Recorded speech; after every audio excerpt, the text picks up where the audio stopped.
भारत मकबूजा जम्मू व कश्मीर में तमाम बैन अल-अक़वामी क़वानीन और कन्वेंशंस की मुसलसल खिलाफ वर्जी कर रहा है।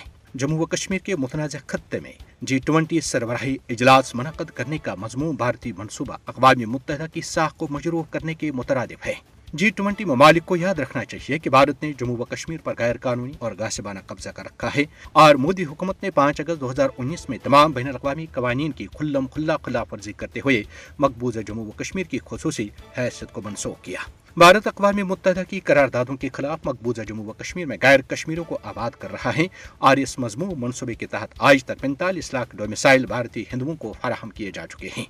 RSS की हिमायत याफ्ता बीजेपी हुकूमत कश्मीरी अवाम को उनकी शनाख्त से महरूम करने की साजिश कर रही है। भारत कश्मीरी अवाम को इनके आलमी तौर पर तस्लीम शुदा हक़ खुदी इरादत के इस्तेमाल से वहशाना फौजी ताकत की बुनियाद पर रोक रहा है। भारत मसले कश्मीर पर अक़वाम मुत्तहिदा की करारदादों पर अमल दरामद के लिए तैयार नहीं। मकबूजा जम्मू व कश्मीर में आलमी कवानीन और मुआहदों की खिलाफ वर्जी करने पर भारत को ऐसी सजा मिलनी चाहिए कि कोई दूसरा मुल्क बैन अल-अक़वामी कवानीन की खिलाफ वर्जियों की हिम्मत न कर सके। अक़वाम मुत्तहिदा अपनी करारदादों के मुताबिक तनाज़े कश्मीर के हल में मदद करने का अखलाकी तौर पर पाबंद है।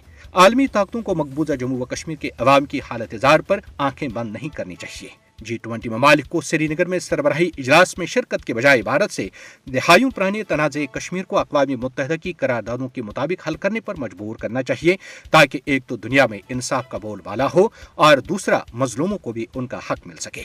भारत ने न सिर्फ अहले कश्मीर का हक गस्ब कर रखा है बल्कि हक़ खुद इरादत का मुतालबा करने की पादाश में कश्मीरी अवाम के सीनों को गोलियों से छलनी भी करता है। गुलाम मोहम्मद भट्ट, मोहम्मद अशरफ सहराई और अल्ताफ अहमद शाह भारतीय जेलों के अंदर ही इस दुनिया से कूच कर गए, जबकि तहरीक आज़ादी के कायद सईद अली गिलानी 10 बरसों तक अपने ही घर में नजरबंद रखे गए और बाद अज़ां वो 1 सितंबर 2021 में इसी हालत में अल्लाह को प्यारे हो गए, मगर दुनिया इस जुल्म बर्बरियत पर भी खामोश रही। लिहाजा अब कश्मीरी अवाम ने 22 मई को G20 सरबराही इजलास के खिलाफ मकबूजा जम्मू व कश्मीर के साथ साथ पूरी दुनिया में हड़ताल और एहतजाज करने का ऐलान किया है ताकि सोए हुए आलमी ज़मीर को जगाया जा सके।